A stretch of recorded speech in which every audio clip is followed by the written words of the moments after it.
Problem number 2, we're looking to find or approximate the two decimal places, the area bounded by these two curves. One's a quadratic and one is, see it, exponential growth function, which looks like this, right? And a quadratic, which looks like this, and these two lines here. So I'm going to go to either Desmos or Wolfram Alpha and get a graph so I know which curve, F or G, is above the other. So I'm going to drop that graph in here, and I can see that the quadratic, right, there's the quadratic, so that must be F, and this one is the exponential, that must be G, so the F in this case is above the G, and we want to go between 1 and 5. So 1, let's see how this goes. Here's 0, 1, 2, 3, 4, and 5. So we want to go here to here. I missed it a little bit, but that's okay. We get an idea. If I draw a representative rectangle, I can see that F is the top of the rectangle, G is the bottom of the rectangle.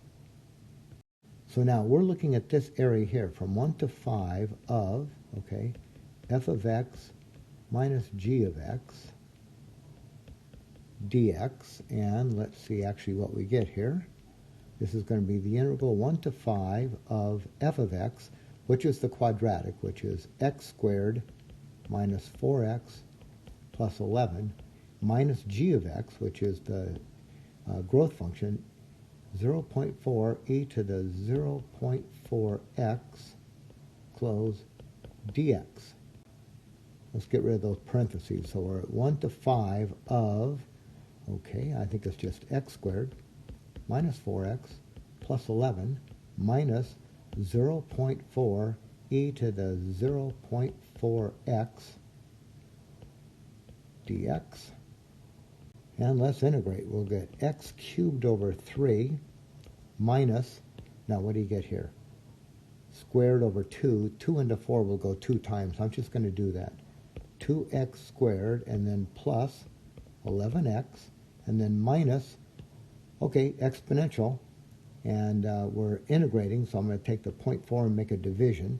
So then look what we have, right? It's 0.4 divided by 0.4, which is just 1.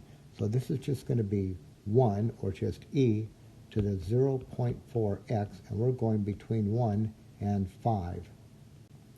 Let's put these in. We're going to get 5 cubed over 3 minus 2 times 5 squared plus 11 times 5 minus e to the 0.4 times 5. That's the upper limit.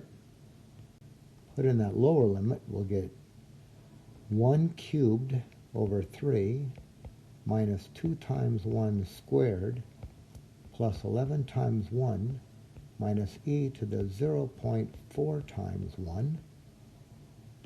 Now, I just went to Wolfram Alpha. So on Wolfram Alpha, and I just typed that in, here's what I got. To 2 decimal places. I got 31 point, I'm rounding off now, 44.